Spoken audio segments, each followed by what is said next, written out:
Hello, everybody. Yes, this is the right time. And speaking of time, if you have been interacting with me this week, I apologize because I am so bad. I mean, so bad with time zones. So bad with time zones. But I'm good with other things. So excuse me when it comes to time zones. We were working through all of them, and I think we've got this one right. So all good.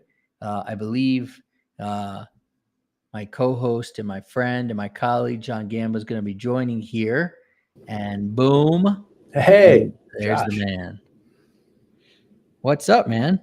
How you doing? I am good. I am working through time zone changes, mainly through Central and Mountain, because our time zones don't change here. So you're kind of like in Arizona. No, now I'm in like Chicago. I was in Arizona, but now I'm in Chicago.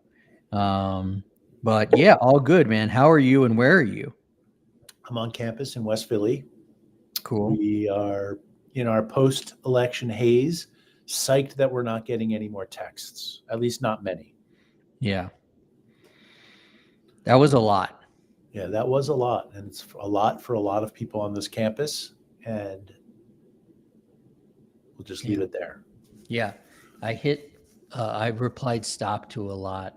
And I'm 99% sure that although my mom loves me and my mom has done so much for me, she at one point put my email address and or my phone number, and basically all I get is, Bonnie, are you ready to support this person? Are you ready to stop this? And I'm like, ugh, Mom, I love you. But That's funny.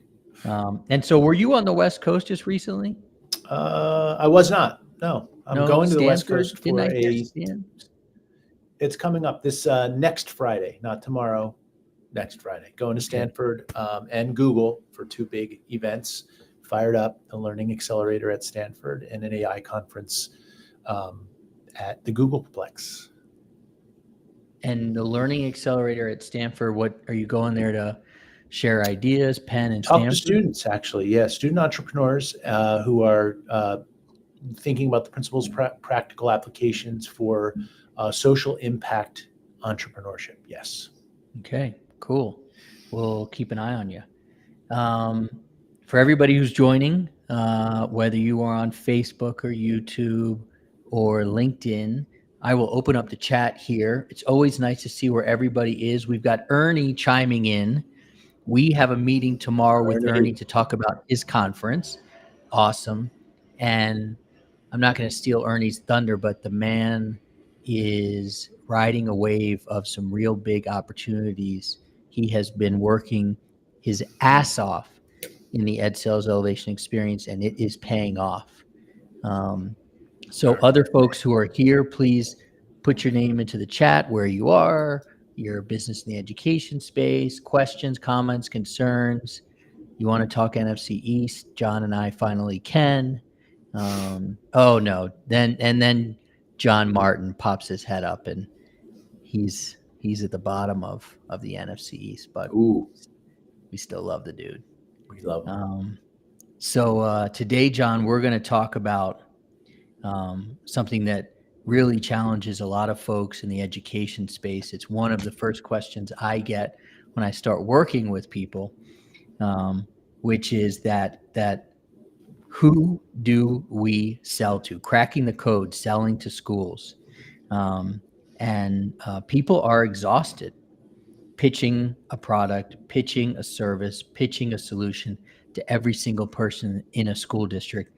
And A, it generally doesn't work, and B, you're not alone when it rears its ugly head as a challenge. Do you hear this a lot from people that you talk to through Penn? Yeah, of course. In terms of who do I need to talk to as it relates to making a decision with regard to a product or service that has so many implications across so many stakeholders, right? If you're selling a student-facing product, but the district superintendent has to make the decision to pay for it, and everybody's time starved and doesn't have time in the day to really assess whether it's going to be valuable for that student, usable for that teacher, and cost effective for that superintendent, that becomes a cluster F. So yeah, I hear it all the time in terms of how do you segment, how do you get to the right person, what is the secret sauce, especially in this day and age where investment in ed tech is going down, and the discerning nature of how products and services are purchased is going up. And so, really thinking about methods and principles and practical strategies, I think, is critically important. I love the fact that that the buyers are more discerning, because the folks that put in the work, like Ernie is right now and John is right now and the other members and the people from Penn, will get through and will raise that bar. So we have Barbara Grimm joining us, and Barbara, let us know if you have any relation to Russ Grimm, who Yeah. played for the Redskins for a long time. He was 400 pounds. He was awesome. He beat up on the Eagles, so let us know. But she has a communication system for students to reach out for help when needed. Sounds interesting. Very cool. Welcome, Barbara Grimm, hopefully the family member of Russ Grimm. So one of the first things that we tell people to do to sell to multiple stakeholders is identify the decision maker. And one thing that I always talk to folks about is go beyond the title and go beyond the money. A lot of folks will say, well, I just got to follow the money. And I believe that the check holder at the central office doesn't necessarily, I don't know if care is the right word, but really need to think about the kid or the solution. So, John, can you comment on the idea of going beyond the title and going beyond the money? Yeah, I think that if you are just thinking about superintendent who has the money, I think you're going to face a lot of, let me get you to the right person, and you may never hear from them again. So I do think that there's sometimes this push-pull or this tension between I need to get to the district decision maker versus maybe there's a champion who doesn't hold the purse strings, that has so much influence on the product or service that you're selling that they could have influence on who is actually able to sign the agreement or proposal and cut that check. Yeah, I like to think of that as informal influence. Consider kind of like the social dynamics within a school. Those respected voices, they're not necessarily writing the check, and they're not necessarily the one with the title principal in front, but they have the respect of the folks around them. Mm-hmm. And when you think about identifying the real decision maker, I believe in the power of one. I believe in really zeroing in on who that person is, and then understanding the challenges, the pressures, the desires of that one particular person. And the pressures and desires of that one particular person are probably different than another person. So zeroing in, and we had an interesting discussion in our cohort this morning. The deeper down you can go with the power of one, the better. Our mutual friend Naren was saying, okay, I get the power of one, Josh, when it comes to one person, but I'm selling and thinking of selling to multiple school districts. And that title is different at a school district of, 5,000 kids, 10,000 kids, 100,000 kids. I say, okay, let's take it one step further when it comes to the power of one. Let's zero in on one type of school district. I'm a firm believer in niching down. You can niche down and then you can go back up, but you got to niche down to get that traction, to get those case studies, to get that success. So Naren looked up and said, I get it. It's really coming along for him very recently, which is cool to see. I know we both care about him.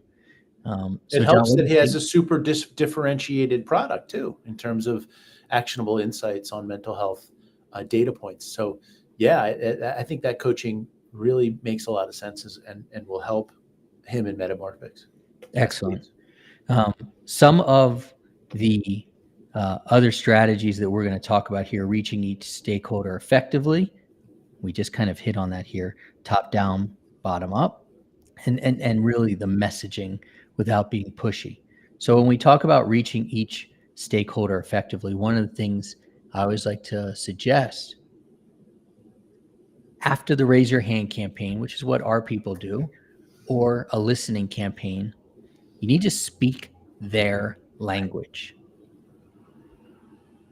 So can you talk about where you fall on truly listening and then speaking the language back to the people that you are trying to connect with and obviously sell to?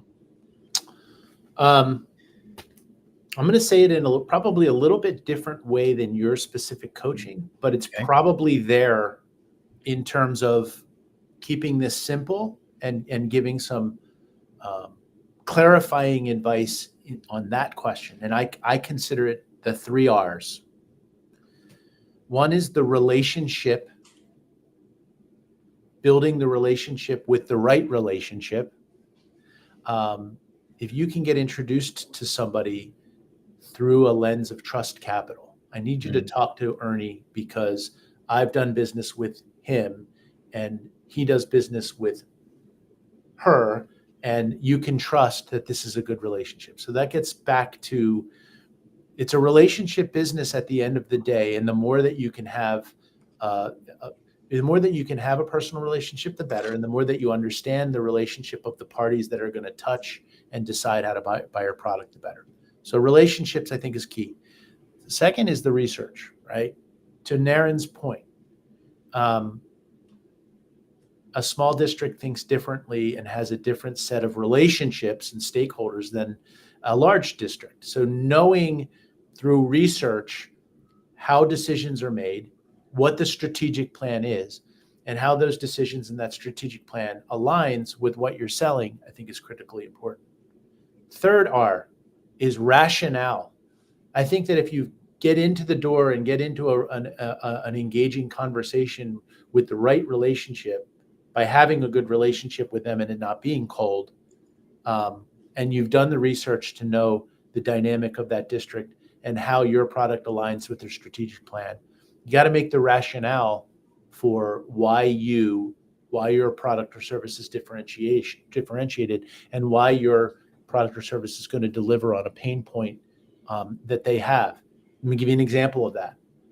Say I'm a competency-based math platform. Be really cool to say, here is conventionally how a competency-based math product works in your district. Talking to the right person who knows what they're doing in math. You've done your research to know what they're currently using. What if I told you you could do it this way? Would that make an impact? What if I could show you a different way to do it? Instead of math being taught through a lens of rote, a math product, we can show you that it could be done through a lens of experiential or project-based or something that is also embedded in their strategic plan. Would that be compelling to you? Well, yeah, definitely.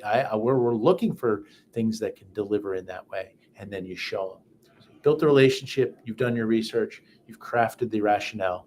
That to me is a winning formula. That is the Russ Grimm Pro Bowl What year? line. What year? I'm going to say 1986, 87, 88. Probably. I mean, maybe 92, which was probably the greatest team in the history of in the NFL. Possibly. Skins.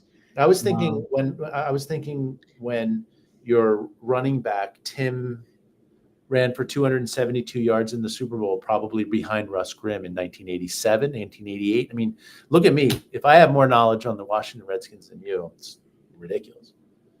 You definitely do not.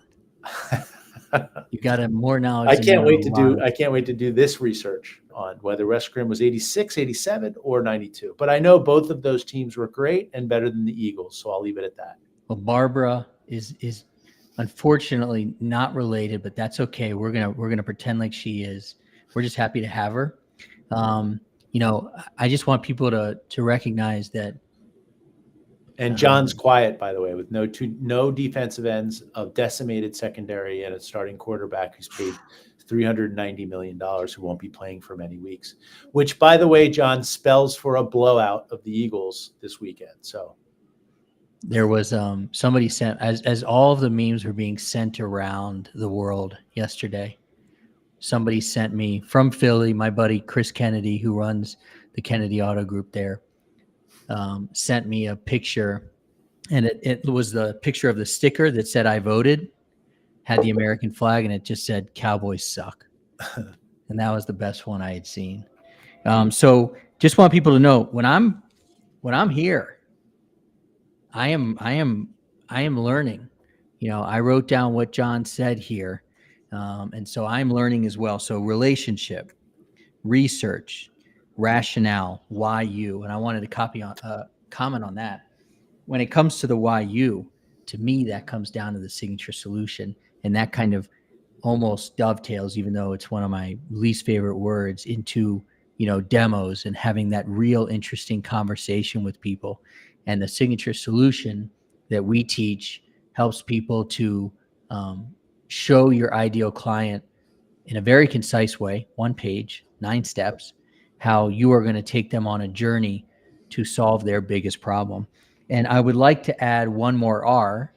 Maybe you might, you may not, but I will add relevant proof points to your R, because what I am beginning to see in my own business, which is super cool, is the success of some of these folks who are working so hard, which is giving validation to the EdSales Elevation Experience, which is encouraging other people. Catherine from Go Pursue is the doll of DC when it comes to startups right now. Ernie has got a lot going on, which is really great. And Ernie's been working hard. We've got Brent. So talk to me. What do you think about providing relevant proof points, a 4th R to your 3 R's? I would say actually that relevance and proof or efficacy is part of rationale. So we can add a 4th, or we can say absolutely part and parcel to creating that case. Part of creating the case for why my solution and crafting the rationale should be being able to convey the relevant proof that it actually works. To me, you do that, you've made the rationale for legitimizing the decision to purchase it. Fair enough.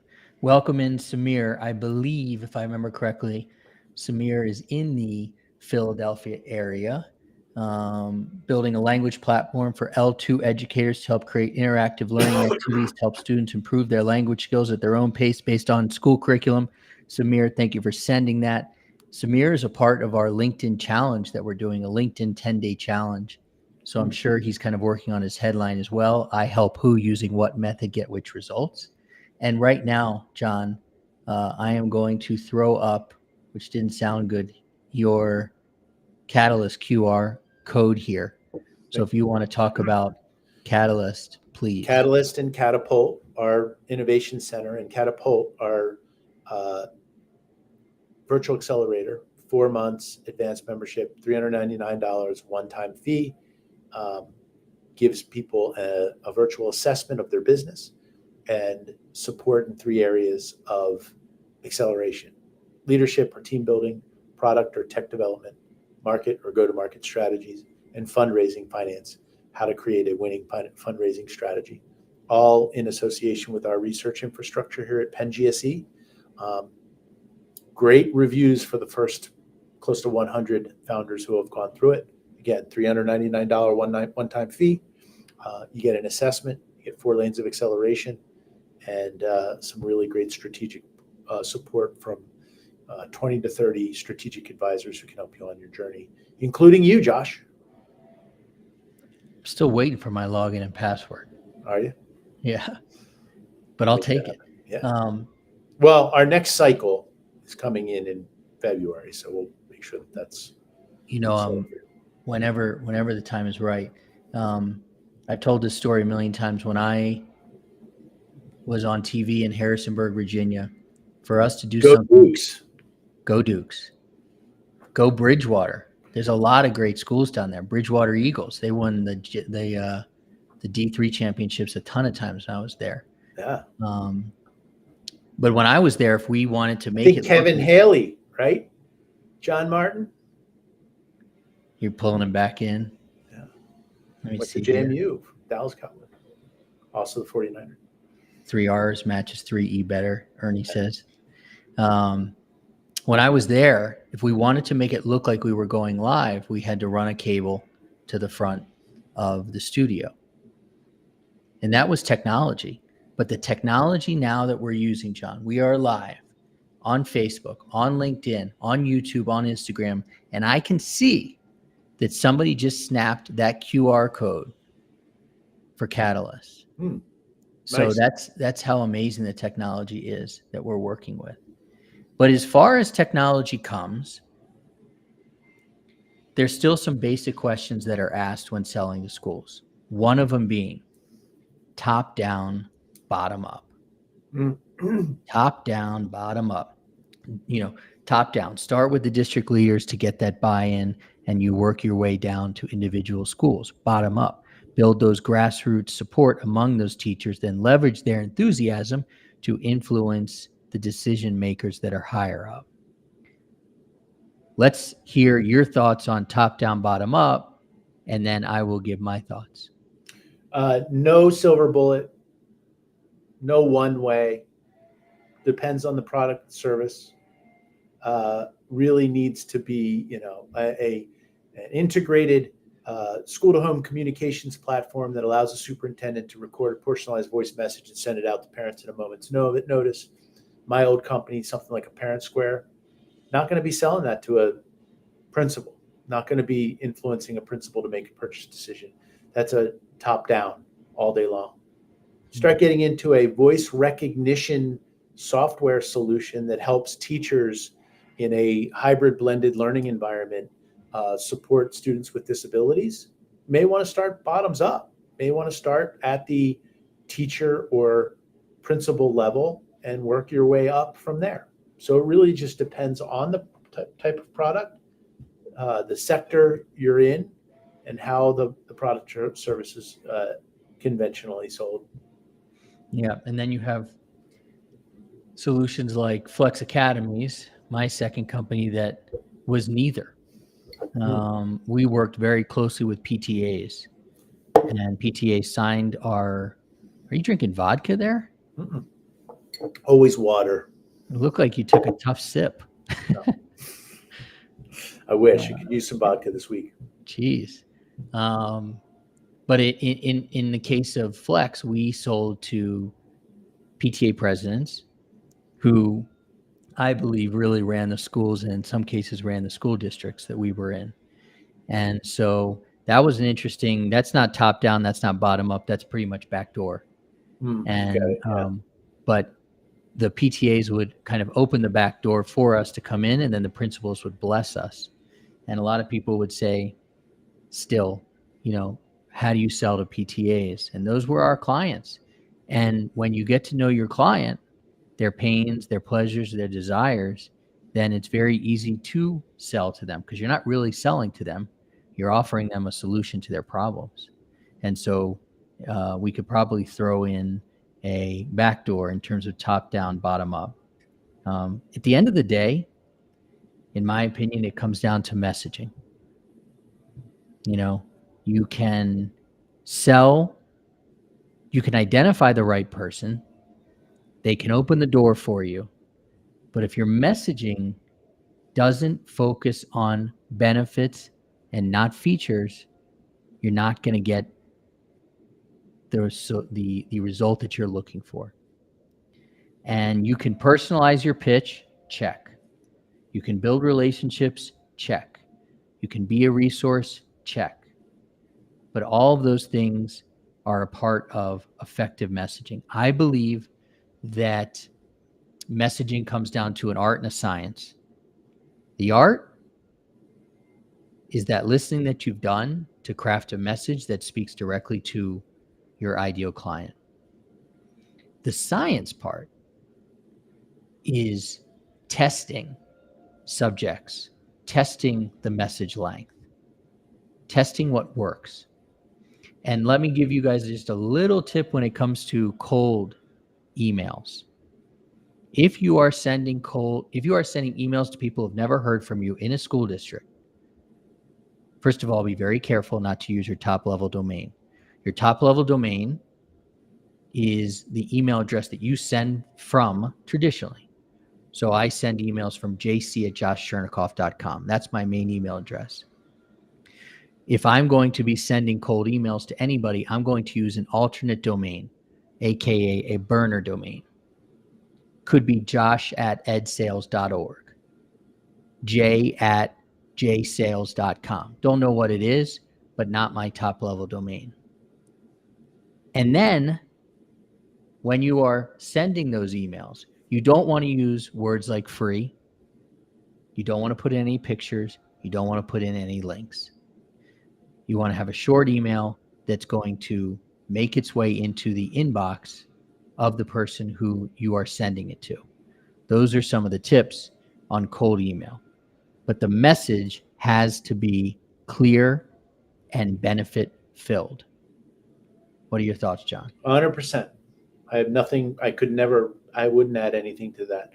I've learned something myself, no pictures because you don't want it to feel spammy and picturey. No links because that could probably dump you right into spam. Clear and concise in terms of the message, 100%. Yeah. And there are people who are, I don't know if well paid, but certainly paid at the district level to make sure your emails are not getting through. Right. And while you may think that, so my emails aren't getting through, no big deal. They may be getting automatically marked as spam. Right. And that is hurting your domain. And what can happen if that happens is that you are going to have a domain reputation that will now not allow you to message your colleagues. And that's not a good place to be. So Right. Your emails won't get through. That's one of the things that we talk about and touch on, which is lead generation in the education space and how to reach new people in the EdSales Elevation Experience. We've got a growing community. I got to talk to you, John, about the momentum that is truly growing in our group. And there's a QR code for people to join the EdSales Elevation Experience Community. One of the cool things, I'm not sure if I mentioned it to you, is that when we're working on LinkedIn and people are sharing their profiles, I can see members of our community talking to other members of the community, supporting each other, making introductions, suggesting that you talk to this person or that person. And so that community truly is building and the success is really building. So it's very cool to see. And I know that you've been watching very closely. Yeah. Yes. I mean, and again, nothing to add. I mean, that's kind of your world.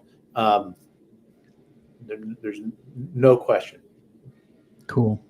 In terms of figuring out that key stakeholder, can you give an example of somebody that you've worked with? And I can, but somebody you've worked with that potentially was reaching out to the wrong stakeholder. How did they really end up deciding this is the wrong person? What happened when they called that audible and started reaching the right person? Yeah, I call this sort of the tech versus the curriculum conundrum. I see that a lot. That it's an ed tech product, so you immediately get sent to the tech person who has a different way of evaluating the tech product. COPPA, security, privacy, fault tolerance, load balancing, I could go on and on.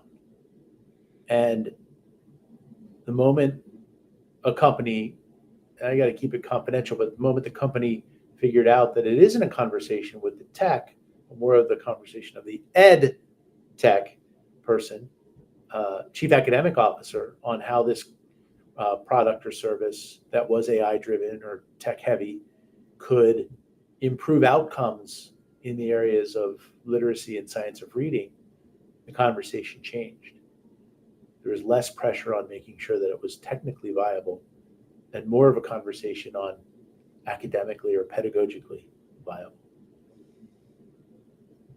Makes sense. I've never thought about it that way in terms of the ed versus the tech, in terms of who receives that email. We've got a nice quote there from Ernie. The 3E community is an amazing resource. I think there's some interesting discussion that we can have, not only around the key stakeholder, but also, I don't know how to kind of phrase this, but which type of school district you choose. Which we were hitting on with Naren. Ernie, is very focused on faith-based schools, starting in California. He's really done a nice job there, and he knows how to talk to those schools. And you and I were at the conference that Ernie ran in July. We hope everybody will come back to it. We're going to promote that, of course. We're meeting on it tomorrow. But he really knows how to talk to the founders or the heads of school of those schools in California who are faith-based. So you can think about it as a key stakeholder in terms of how to talk to them. And then again, you can take it to another level by saying, to your point, what size school district? Are they private, public, charter? So there's a lot of ways to cut this. And although it may feel like you are pigeonholing yourself, it's okay to do that, because the further you can pigeonhole yourself, you can get the ability, let me pull my piece of paper up here, to talk more about relationships. You can do better research. You can provide more rationale, and you can potentially provide pinpoint relevant proofs of success. Can you talk about how people can continue to slice it and slice it and slice it? Are you in favor of doing that to get the traction you need? Very interesting. You talk about Ernie and California faith-based. I think it's also clarity on environment. I would be talking to faith-based organizations in California very differently than faith-based organizations in Alabama, in terms of the different relevant or the ability to have the conversation surrounding different things that those communities care about. I think that a California faith-based community may respond more to a social emotional or a mental health application differently than in Alabama. So there's politics at play. And I think that Ernie's probably built his muscles around how many conversations and how successful he's been with talking to those faith-based organizations and leaning on the things that matter to them. It's interesting that you use that word muscle. I've been thinking a lot about, we talked about this when it comes to LinkedIn and going to the gym.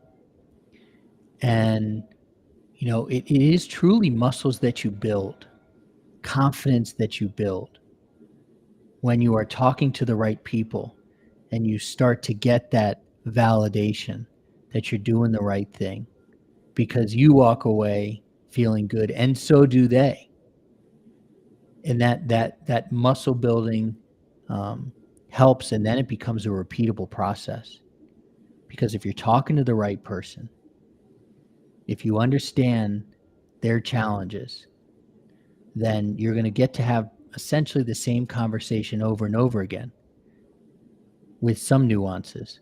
And you're going to be able to serve people the same way over and over again, which makes for a more scalable business. Yep. And, when Ernie and I started working together, we were talking about, oh, I want to serve the whole US and I'm thinking about doing this and I'm thinking about doing that. I'm like, dude, you're doing the right thing right now. You got to do it better, more repeatable. And he took the medicine and it's paying off. So did you have this struggle yourself when you were building your business? Did you have to figure out who you were selling to? Did you start with one type of school and one in one environment, or did you try and boil the ocean? I had to get very regional and local for sure. So I started selling the product that I had a big exit on in Southern California, Turtle Rock Elementary in Irvine. I had to get multiple stakeholders to help subsidize it. And that's where we got creative with corporate sponsorships. And then I got repeatable with what makes sense in red Orange County, right? Knowledgeable about how decisions are made, knowledgeable about the strategic plan, knowledgeable about how a school couldn't make a decision until it went to the district. So then I flipped it from being a more of a school-based sale to a district-based sale. So a lot of conversations, a lot of hard work. I want to make a recommendation that was just came to mind as you were talking, Josh, and that is, what if, and it's a question to you in terms of how you coach your customers or your clients, what if you don't necessarily go right away to the decision maker and you have some conversations with people where you talk openly about messaging? I'll give you an example. I just made a recommendation to a grading app company that came to our entrepreneur in residence hours and said, he said, I'm such a great engineer and I have, but I don't have a lot of expertise in understanding how the education landscape really works. I said, well, what about a Friday every other week, Friday afternoon advisory meeting where you get the stakeholders who you're thinking about? Because he had some former teachers who taught him, former administrators who taught, and let's get them in a room and let's have these candid conversations and talk messaging. What if I said this in a meeting to a principal? Or what if I said that in a meeting to a teacher? How would that resonate? He started doing that, and he's getting the messaging down so that when he's in that prime time pitch or presentation, it's actually working. So there's a strategy that you may want to consider. I was looking up on LinkedIn a guy by the name of Neil Seltzer. Cool ass name, right? I've known Neil for many years. Was a DC guy. He's now up in Connecticut. Once a DC guy, always a DC guy. And he ran tutoring programs for many years. And now he's got this really great SAT program that he is white labeling for other tutoring programs.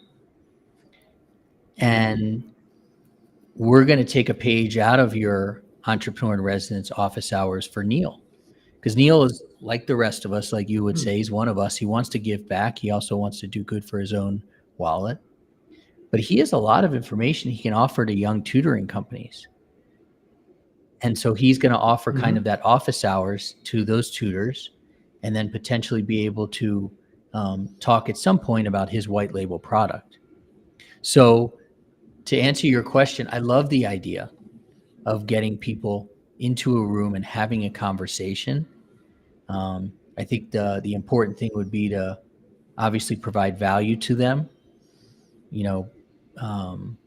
for their 30 minutes or whatever it is. And I would also say, keep it short. So no more than 30 minutes. Totally. Sometimes when people say, hey, can I get some, my favorite is, can I pick your brain? And then they send me a link for like an hour and a half meeting. I'm like, can we shorten that to 30, maybe 15? You could pick my brain real quick. Yeah. Lee. But I love the idea of getting people in a room. And so we did kind of model this idea off of your entrepreneur in residence office hours. Ernie's got a question in the chat for you. So I'm going to respond to Ernie offline because I just got summoned by my dean. So I'm jumping off for a quick conversation. It's a great question, Ernie. Well, I'm going to take that offline, or maybe address it tomorrow, because it's a fun question, and I've got a big opinion on it. I'm jumping. What'll I do? Great conversation.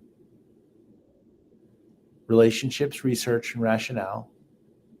Have these courageous conversations in private with other stakeholders before you go out and have one shot to present to the stakeholder who potentially purchase it. And don't be afraid to make mistakes. Gotta make mistakes. Gotta make mistakes. Thank you for joining. I know you were running from 1 to 1, so thank you for joining. I appreciate that. We'll stay on for a few more minutes. Thank you. Good to see everyone. So for the folks who can stick around, if you guys have more questions, happy to answer them.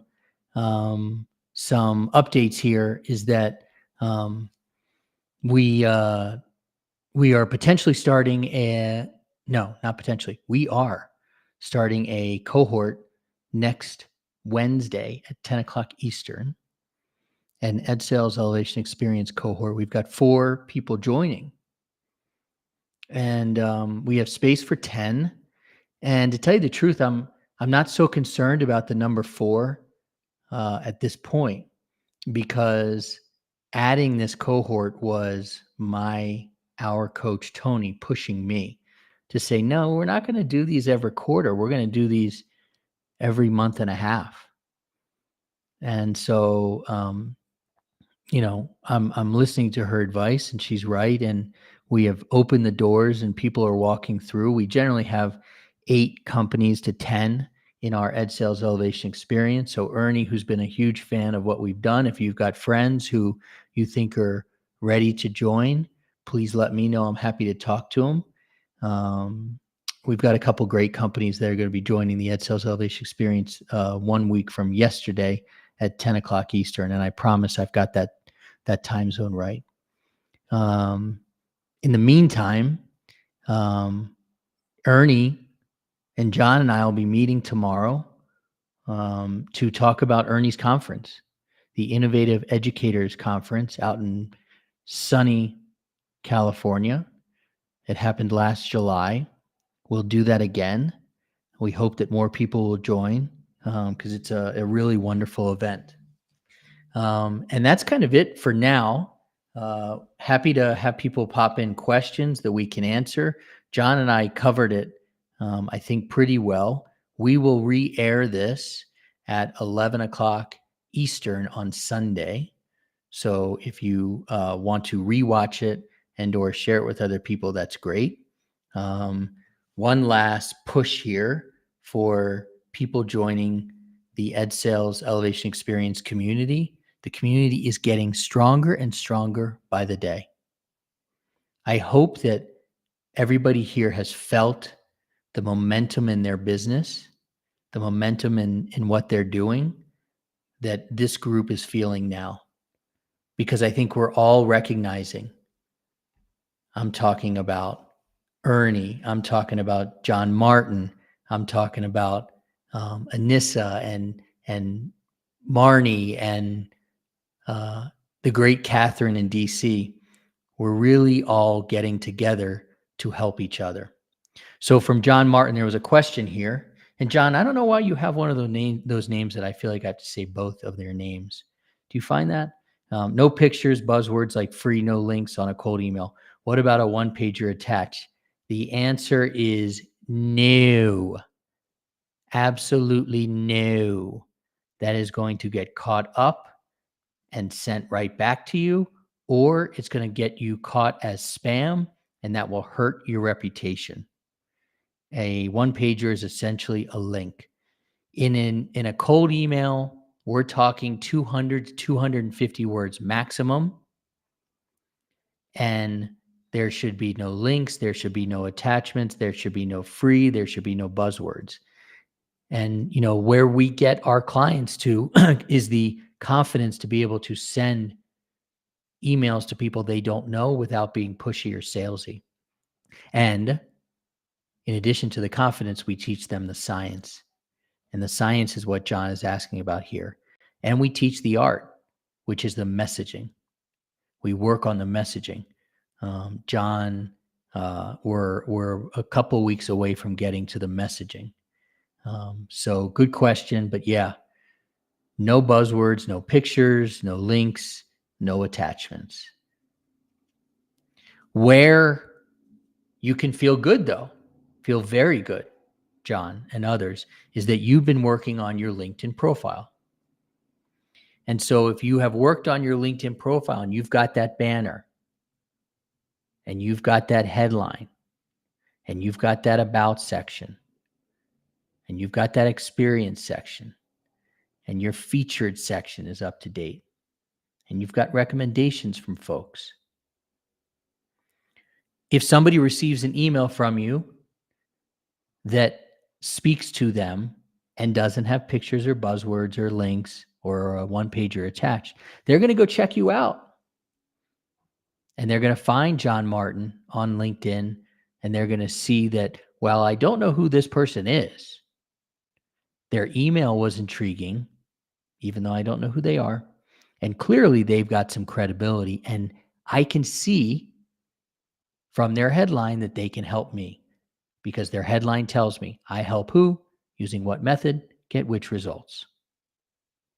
So hopefully everybody can kind of see out there how this is all connected. You don't need pictures and buzzwords and links and one-pagers in your cold emails out to people, because they're not really cold. They're targeted.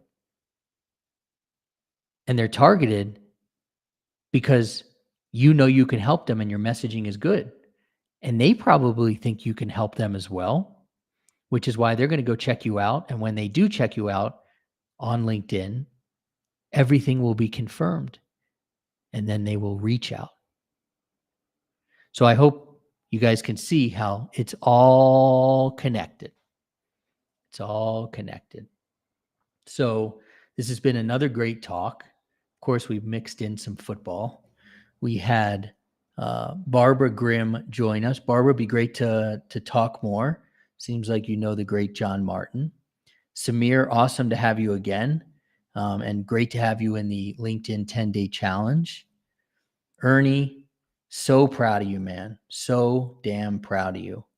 And John, I know you are beginning to drink the Kool-Aid of the EdSales Elevation Experience. And I can tell as you talk back to me while we work together that it is beginning to sink in. So success is coming for you. If there's any way that I can help anybody out there, you know I am happy to do it. Hopefully you can tell that. I will also recommend John Gamba as well. He and I are partners in crime when it comes to helping people. We represent different groups. He's at Penn Catapult. I started the EdSales Elevation Experience, but we are constantly helping each other and helping people who come through our respective doors. So if nobody has anything to add at this point, especially when it comes to football, we're good. It's been a good 50 minutes here, and we'll be back next week, same time, although I got the times wrong, same time next Thursday, and we will talk through a really interesting topic that's near and dear to my heart, which is, when's a good time to start generating leads for my education company? And I'll give you a hint. It's 3 words. Right friggin' now. We're going to release a new show on Friday that's going to be all about that. But next Thursday, we'll talk about when is a good time to start generating leads for your company and education. John Martin, happy to help always. Everybody, happy to help. Let's